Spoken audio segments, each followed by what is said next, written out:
လာနဲ့ကဘာကမိုင်ပေါင်း2,38,855မိုင်ကွာဝေးတယ်။လာပေါ်မှာအပူချိန်ဘယ်လိုရှိတယ်ဆိုတာအားလုံးသိပြီးသားဖြစ်ပါတယ်။ဒီနေ့ဗီဒီယိုမှာတော့လာနဲ့ပတ်သက်ပြီးဒီထက်ပိုမိုက်တဲ့အကြောင်းအရာတွေကိုပြောပြပေးသွားပါမယ်။ကဘာပေါ်မှာပဲငလျင်လောက်တာမဟုတ်ပါဘူး။လာပေါ်မှာလည်းငလျင်လောက်ပါတယ်။ဘာပေါ်မှာလောက်တဲ့ငလျင်ကိုတော့ earthquake လို့ခေါ်ပြီးလာပေါ်မှာလောက်တဲ့ငလျင်ကိုတော့ moonquake လို့ခေါ်ပါတယ်။တကယ်တော့လာပေါ်မှာအနံ့ရှိပါတယ်။သူ့ရဲ့အနံ့ရန်စိမ်းမီးလောင်ထားတဲ့အနံ့နဲ့ဆင်တူပါတယ်။လာဟာကဘာနဲ့ဝေးရာကိုသွားနေတာဘယ်သူမှသတိမထားမိကြပါဘူး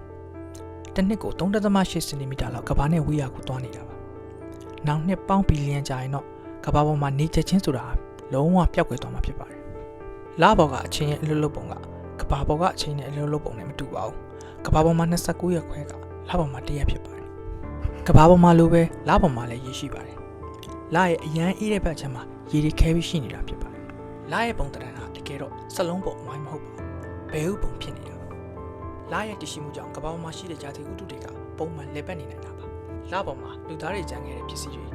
ရုရှားအမေရိကန်နိုင်ငံတို့ရဲ့အလံတွေပြင်ကြာဆုံးသွားတဲ့အာကာသရေပုံးတွေကိုဂုဏ်ပြုထားတဲ့ရုပ်တုတစ်ခုလည်းရှိနေပါသေးတယ်